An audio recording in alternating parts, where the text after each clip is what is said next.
If you believe that Jesus is the Savior's name, you have been fooled just like I was. We've been told that Jesus Christ is a transliteration of the Hebrew name Yahushua HaMashiach, which means Yahusha, the Messiah. Which actually makes no sense when you look up what a transliteration is. It does not involve changing the meaning of the text or the sound, but rather focuses on accurately representing the sounds of the original text in a different script or a different language.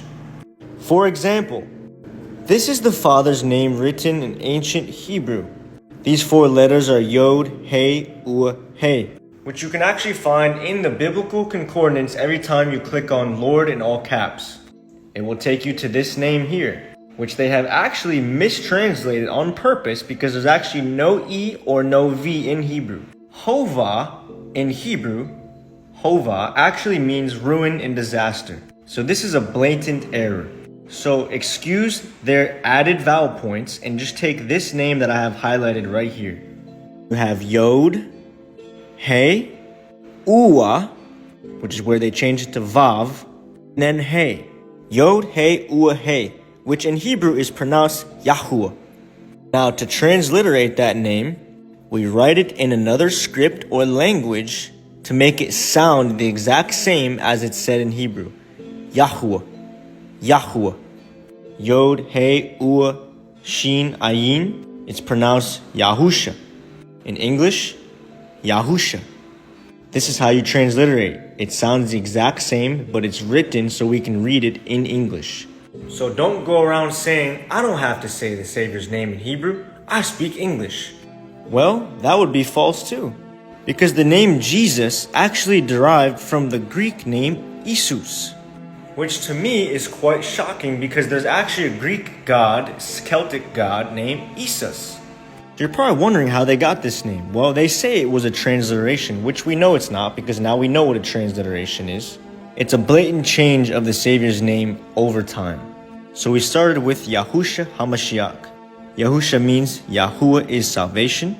The Shah actually comes from the Hebrew word Yasha, which means salvation. You can find all this in the concordance. So the Savior's name is Yahusha, the Messiah. Then it became Yeshua, which they were never commanded to do. If you look in the concordance, Yeshua is actually just an Aramaic word for salvation. It is not a name. So we have Yahuah is salvation. Now we just have salvation. So we already lost this right here, which is extremely important because Yahuah said in Isaiah 43:11, I am He. Before me there was no all formed, all is mighty one. Nor after me there is none. I am Yahuah, and besides me, there is no deliverer, no savior is what that means. So if the Messiah's name is Yahuah is salvation, this actually fulfills this verse right here. So like I said, then they shortened it to Yeshua, which is just a word, not a name. It means salvation.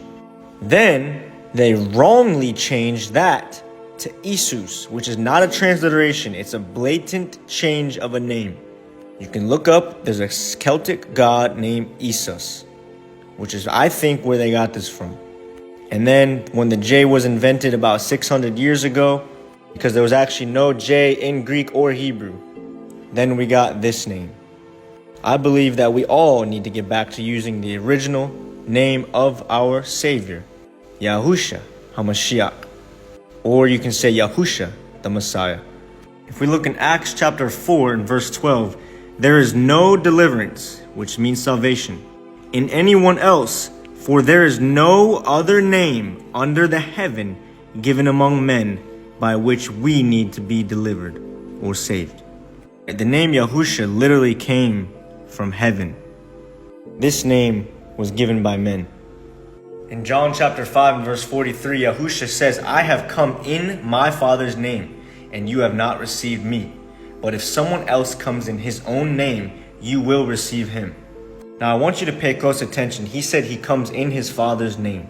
And we can prove in the concordance that the Father's name is Yahuah. I want you to examine the beginning of the Father's name and of the Son's name. Yod, He, Uah. Yod, He, Uah. Yahu. He came in the Father's name. That would be literally impossible if it was this name. Now, I used to call upon the name Jesus for a long time. But eventually, I kept on praying because I knew there was something wrong. And eventually, Yahuah revealed the truth to me about his name and about the name of the Savior. I personally don't think that the people who have not heard about this truth will be judged for calling upon the other name. But I do think if you have heard the truth about this, it is your duty to go and pray and study to show yourself approved. And then you can make your decision. Don't just walk away from this and say, no, I speak English, I can say whatever name I want. That is rebellion. And the scriptures say that rebellion is witchcraft. Please don't leave any nasty comments. All I'm doing is showing you guys what I've found through my research and prayer. I love each and every one of you, and I pray the best for you. Shalom. Don't forget to like and follow.